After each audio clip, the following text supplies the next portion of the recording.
Hi అండి, welcome to Bharati's kitchen.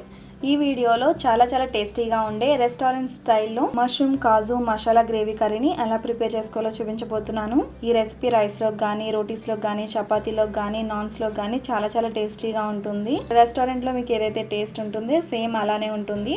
ఇది చాలా హెల్దీ అలాగే టేస్టీ రెసిపీ అండి. సో లేట్ చేయకుండా ఈ రెసిపీని ఎలా ప్రిపేర్ చేసుకోవాలో చూపిస్తాను. ఫస్ట్ మనం మష్రూమ్స్ని తీసుకోవాలి. మష్రూమ్స్ని బాగా 2 to 3 టైమ్స్ వరకు వాష్ చేసుకుని డ్రై చేసుకున్న తర్వాత ఇలా స్లైసెస్ కింద కట్ చేసుకోవాలి. ఈ మందంలో కట్ చేసుకోవాలి. సో అన్నిటినీ కూడా సేమ్ ఇలానే కట్ చేసి పెట్టుకోవాలి. ఇక్కడ నేను ఆల్రెడీ అన్నిటినీ కూడా కట్ చేసి తీసుకున్నాను.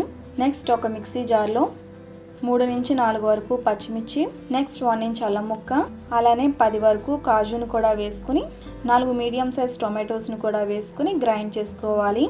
వీటిని బాగా మెత్తగా పేస్ట్ కింద గ్రైండ్ చేసుకుని పక్కన పెట్టుకోవాలి. నెక్స్ట్ ఒక కడాయిలో 4 to 5 టేబుల్ స్పూన్స్ వరకు ఆయిల్ని వేసుకుని 20 నుంచి 25 వరకు కాజును కూడా వేసుకోవాలి. అలాగే 1/2 స్పూన్ వరకు జీలకర్ర, 2 కానీ 3 కానీ లవంగాలు, అలాగే చిన్న సైజ్ దాల్చిన చెక్క ముక్కలు వేసుకుని ఫ్రై చేసుకోవాలి. జీడిపప్పు సగం పైనే ఫ్రై అయ్యేంత వరకు కూడా ఫ్రై చేసుకోవాలి. లైట్ గోల్డెన్ కలర్ వచ్చేంత వరకు కూడా ఫ్రై చేసుకున్న తర్వాత 2 పెద్ద సైజ్ ఆనియన్స్ని బాగా సన్నగా తరిగి వేసుకోవాలి. అదే మీడియం సైజ్ ఉల్లిపాయలు అనుకోండి, 3 కానీ 4 కానీ వేసుకోవచ్చు. ఉల్లిపాయ ముక్కలు వేసుకున్న తర్వాత కొద్దిగా కరివేపాకు కూడా వేసుకుని మీడియం ఫ్లేమ్లో ఫ్రై చేసుకోవాలి.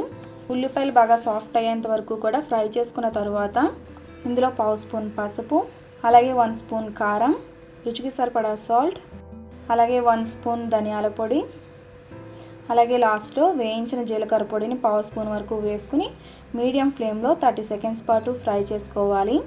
ఇవి ఒకసారి ఇలా ఫ్రై చేసుకున్న తర్వాత ఆల్రెడీ మనం గ్రైండ్ చేసి పెట్టుకునే టొమాటో పేస్ట్ని కూడా వేసుకుని మీడియం ఫ్లేమ్లో ఫ్రై చేసుకోవాలి.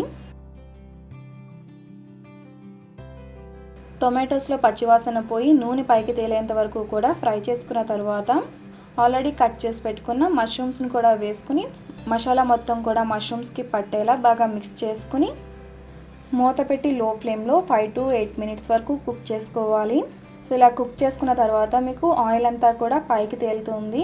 ఇలా ఆయిల్ సెపరేట్ అయిన తర్వాత ఇందులో 1/2 స్పూన్ మసాలా పౌడర్ కూడా వేసుకుని బాగా మిక్స్ చేసుకుని 1 గ్లాస్ వరకు వాటర్ని కూడా వేసుకుని మూత పెట్టి లో ఫ్లేమ్లో కుక్ చేసుకోవాలి.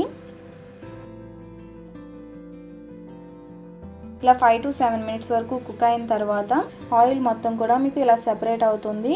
ఈ టైంలో మీరు కొత్తిమీరని కూడా వేసుకుని బాగా మిక్స్ చేసుకుని స్టవ్ ఆఫ్ చేసుకోవడమే. ఇది నేను కొద్దిగా దగ్గరగా దించుతున్నానండి. ఇందులో మీకు గ్రేవీ ఎక్కువగా కావాలి అంటే కొంచెం వాటర్ ఎక్కువ వేసుకుంటే సరిపోతుంది.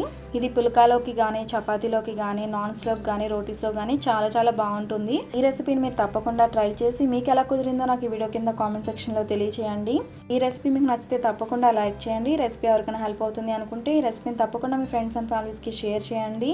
మరిన్ని రెసిపీస్ కోసం నా ఛానల్ సబ్స్క్రైబ్ చేయండి. అలాగే తర్వాత వచ్చే బెల్ ఐకాన్ కూడా క్లిక్ చేయండి. Thanks for watching.